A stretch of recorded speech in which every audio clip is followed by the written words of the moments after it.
10th class रो समस्त छात्र छात्री को पुणी थे आ गोटे भिडियो स्वागत करुच्ची। तो भौतिक विज्ञान रो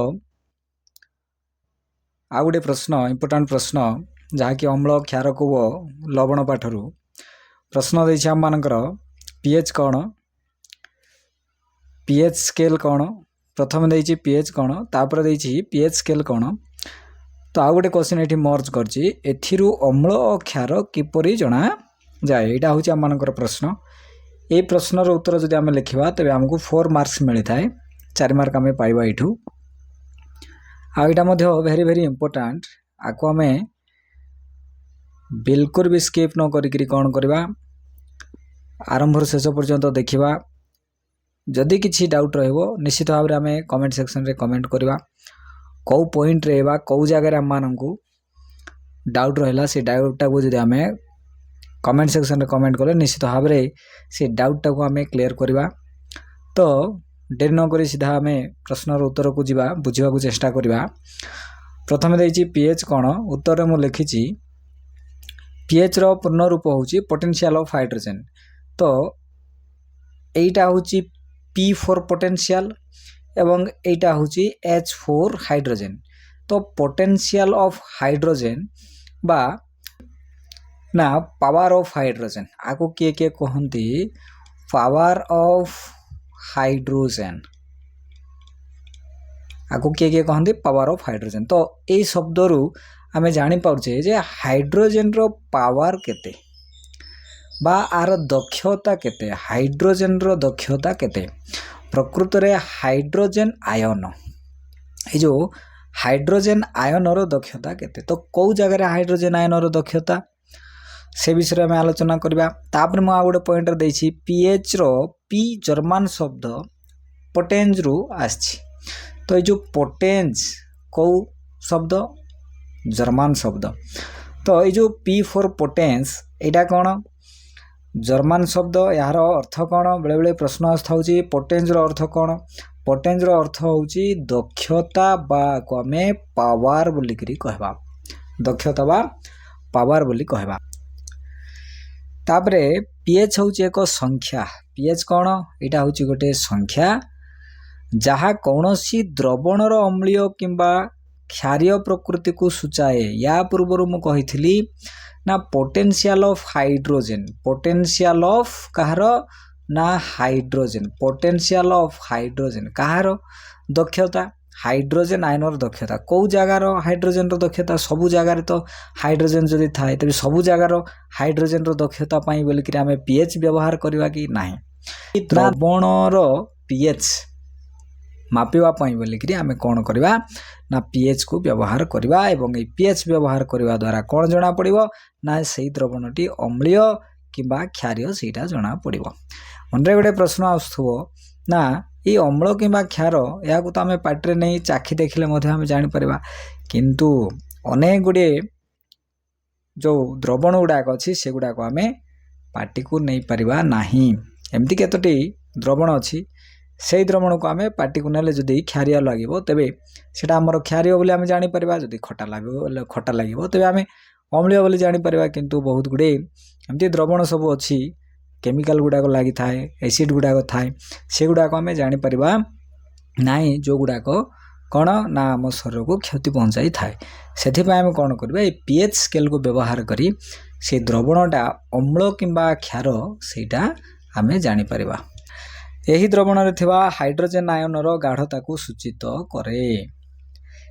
यह कौन करिवो हाइड्रोजन आयन गोटे द्रवणर अनेकर गोटे द्रवण अच्छी, यही द्रवणर हाइड्रोजन आयनर गाढ़ता को ये कौन करिवो सूचित करइबो। द्रवण रे थिबा हाइड्रोजन आयन पीएच स्केल कौन ना द्रवण रे थिबा हाइड्रोजन आयनर गाढ़ता मापिबा पई पीएच स्केल व्यवहार करा जाए। पीएच स्केल रो मूल्य 0 रु 14 पर्यंत थाए। आमे बेले बेले भूली कौन करवा ना 1 रु 14 पर्यंत थाए बोली बेले बेले आमे लिखि दै थाउ, किंतु भूल हबो। आमे लिखिबा को पड़िबो 0 रु 14 पर्यंत पीएच स्केल रे नंबर थाए बा संख्या थाए। वर्तमान आमे देखिबा पीएच स्केल रु अम्ल क्षार किपरि जणा जाए। 0 ରୁ 14 पर्यंत संख्या थाउची सेठी मझिरे अछि कोन मझिरे अछि 7 अर्थात कोन आमे जेतके बेल को pH मापिबा जदि pH रो वैल्यू जदि हमरो 7 सहित जदि समान होए तबे द्रवण निरपेक्ष अर्थात न्यूट्रल बा ताको आमे कोन बोली के कहबा प्रशमन बोली कहबा को आमे कोन कहबा प्रशमन। ये अम्लर प्रकृति नाही किबा ये क्षारर प्रकृति नाही ये होची न्यूट्रल। जदि pH लेस देन 7 हुए जदि 7 रो जदि कमी जाउची pH रो वैल्यूटा कोन ना 7 रो जदि कमुची तेबे सेही द्रवणटा अम्लीय बोली आमे जानिबा। मन रखिबा pH रो परिमाण जदि 7 होउची तेबे से प्रशमन ताको आमे न्यूट्रल बोली कहउचे से अम्ल नाही किबा क्षार नाही। pH रो परिमाण जदि 7 ठारो कमी गला से अम्लीय प्रकृति होई थाए जाको आमे एसिडिक बोली के कहउचे। जदि pH रो वैल्यू 7 ठारो अधिक होई जिवो तबे सेही द्रवणटी कोन क्षारीय जाको आमे अल्कालाइन बोली के कहउचे से क्षारीय होई थाए। pH मूल्यर परिवर्तनर अर्थ pH मूल्यर परिवर्तनर अर्थ देख pH रो मूल्य 7 ରୁ 14 पर्यंत बढ़िले 7 ରୁ 14 पर्यंत ले हाइड्रोक्साइड आयन रो गाढ़ता कोन हबो वृद्धि पाइबो। ठीक अछि तो इठी ए जो हाइड्रोजन रो कोन एनायन होउची बा नेगेटिव चार्ज होउची एटा तो इठी कोन होउची से द्रवण रो क्षारीय गुणटा बढ़ी जाए। हाइड्रोक्साइड आयन रो गाढ़ता जदि बढ़िबो तबे से द्रवणटा क्षारीय हबो। जदि pH रो मूल्य 7 ରୁ 0 पर्यंत को जदि कमी कमी करी जाए तबे सेठी हाइड्रोजन आयन रो गाढ़ता कोन हबो वृद्धि पाइबो। कोन हबो सेठी वृद्धि पाइबो। हाइड्रोजन आयन रो गाढ़ता जदि वृद्धि पाइबो तबे सेही द्रवणटी कोन ना अम्लीय गुण प्रदर्शन करे सेही द्रवणटी अम्लीय होई थाए। तो शेषरे आमे कोन जानले ना pH स्केल रो सहायता रे कोनोसी द्रवण अम्लीय क्षारीय किंबा से निरपेक्ष बा प्रशमन आमे जानि परिबा।